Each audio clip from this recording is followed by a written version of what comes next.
Senator Obama today in a major speech addressed the controversy over incendiary remarks by his Chicago pastor, but the senator has been inconsistent in his reaction to Reverend Wright in times previous. I have to confess that those are not statements that I ever heard when I was sitting in the pews at this church. Did I ever hear him make remarks that could be considered controversial while I sat in the church? Yes. Well, now back with us, Errol Lewis, columnist, New York Daily News. Errol, thank you. Keith Richburg, New York Bureau Chief, Washington Post. Thank you for being back with us, Keith. And turning now to Miguel Perez, a syndicated columnist. Good to have you with us. Thank you. Miguel, let's start with that obvious inconsistency, your reaction. That's precisely the problem. I think it was a wonderful speech, very articulate. I think you mentioned in your earlier segment, Errol mentioned that it was a university's lecture, and I agree, and I think students should read this. But the problem still remains Reverend Wright, and whether he disowns him completely or not, and he has not done that today. Unfortunately, I really think that this was the opportunity for him to really say, I disavow completely, and he did not do this. It's very hard to break with the language and not with the man. That's an interesting way to put it. Errol? Oh, I think he's trying to thread the needle. He's going to have a very difficult time. I think the speech will be remembered long after the politics of the moment. The voters, I think, will decide whether or not the speech was adequate or not. You know, he picked up some votes, he lost some votes, he gained some respect, he confused other people. He didn't take the easy route out. You know, the easy thing to do would have been a 30-second denunciation. I disavow him, I wish I'd never met him, I'm leaving the church tomorrow, and so forth. He chose not to do that. Try these words on for size. I take responsibility for the fact that I did not act sooner and have an absolute expression of utter disgust for the contemptible things that Jeremiah Wright said about the United States of America. How about taking responsibility? You think that would have been appropriate? I mean, just from what you just said, I mean, other than the I regret not saying it sooner, I think he pretty much expressed all of those things. Yeah, I guess what I didn't hear him say is that at any time, Keith, he didn't say to Pastor Wright, Reverend Wright, you know, I'm not going to put up with that kind of talk. Because, you know, if you and I were sitting in polite company anywhere, and I would consider church, your synagogue, your mosque, wherever you worship, to be a place where there is appropriateness. To sit there and condemn the United States of America in such powerful language, I just can't imagine not saying, you know, I got a real problem with that. Well, you know, I think the problem here is that, you know, what Reverend Wright said is something that was said fairly commonly in the black community after September 11th and beyond. There have been a lot of kind of these statements made. You hear them all the time. Why in the world would that be said in a black church any differently than a white church? There's a lot of anger, I think, in the African-American community here, and I think all black politicians are straddling this kind of line. It's one thing you hear in the black community. You don't want to sort of have that language follow you if you try to become more a quote-unquote mainstream politician. It's okay if you're running in a black congressional district in an urban city that's a predominantly black city, but when you go onto the statewide stage or the national stage, you're trying to straddle two worlds, and that's what Barack Obama's doing here. Well, how is that different, Miguel Perez, than belonging to an exclusive, exclusionary club or country club or I mean, that's... It's not. I don't think it is. I don't think it is. Look, you know, already Obama has spoken on this issue. This is a very important issue for all of us, race in America. Why aren't we putting pressure on Hillary Clinton to, you know, speak on race? Why aren't we putting pressure on McCain to speak on this issue so that we can then judge exactly who it is that we like on this particular issue? I think it's a particularly good idea you've got. Thank you, sir. I don't think that it's one where we should have to put pressure. The reason, well, of course, pressure is how we got here. Because if Senator Obama hadn't stepped in it with his relationship with Jeremiah Wright, he would have been making a speech either.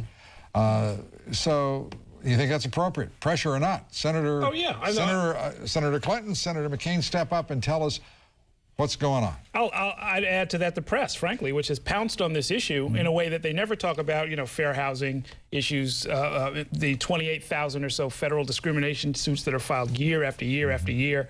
You know, when it comes to race relations, there's been this kind of shameful silence.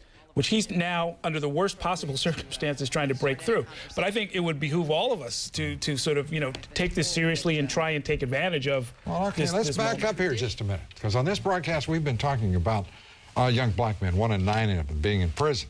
We've been talking about the dropout rates for young blacks and for young Hispanics in this country. I haven't heard that discussion from these folks who are suddenly talking about race out there. Where have they been, Errol? Well, that's right. But wait a minute. The national media, and I'll speak for this broadcast and this journalist, we've been talking about race. We've been talking about what's happening in this country to its education systems.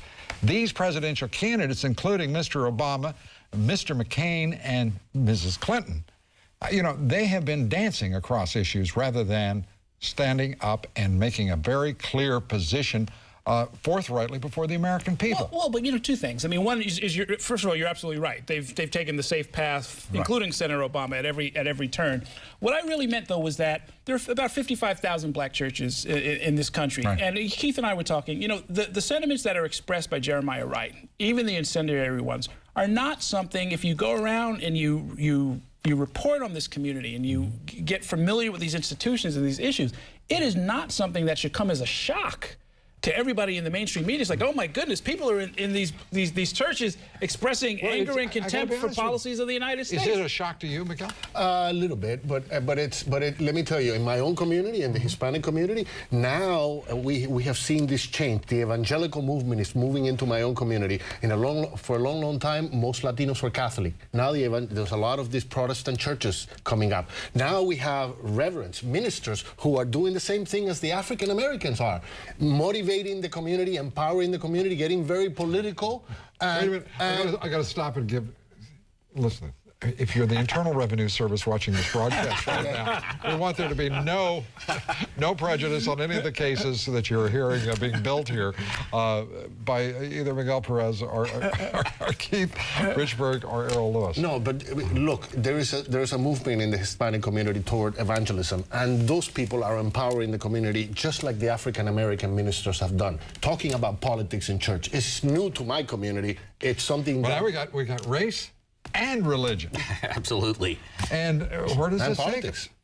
It's been there a long time, these divisions, and it only kind of surfaces occasionally. In 1963, when President Kennedy was killed, Malcolm X came out and said the chickens are coming home to roost. That shocked white America that he would say something like that at a time of national mourning. It's almost the words that Reverend Wright used when he talked about chickens coming home to roost in September. It's very similar language. It's a strain of anger and resentment against the U.S. government that's been there for a long time, and it's right on the surface. And let's not overly racialize this issue. I mean, when Jerry Falwell and Pat Robertson said almost identical things after 9/11, what you'll find in a lot of conservative congregations is that they might ascribe it to, say, pornography or abortion, but they reached the same conclusion using the same biblical text that, people who turn their backs on God will bring wrath down on this nation. And they throw it in a political context, and you get a great big mess. And that's what we've got now. Well, we got a big mess, but it's the kind of mess I think we need to have. I referred to this primary election earlier as a splendid mess, particularly on the Democratic side. But I think it's a discussion we got to have. I think we're going to be better for it. I think that we're going to be having this discussion for quite some time. I don't think Senator Obama ended the thing with his speech today. Well, they're campaigning now in Pennsylvania. Wouldn't it be great to see a debate in Philadelphia just about these issues, urban America? I tell you something. I'm not so sure I want a debate. I'd like to see these people stand up one at a time and honestly, forthrightly declare themselves on these issues and their positions on those issues. They will have the debate. How's that? Can we get it in order here? Keith, thank you very much, Earl. Thank you. Miguel, thank you.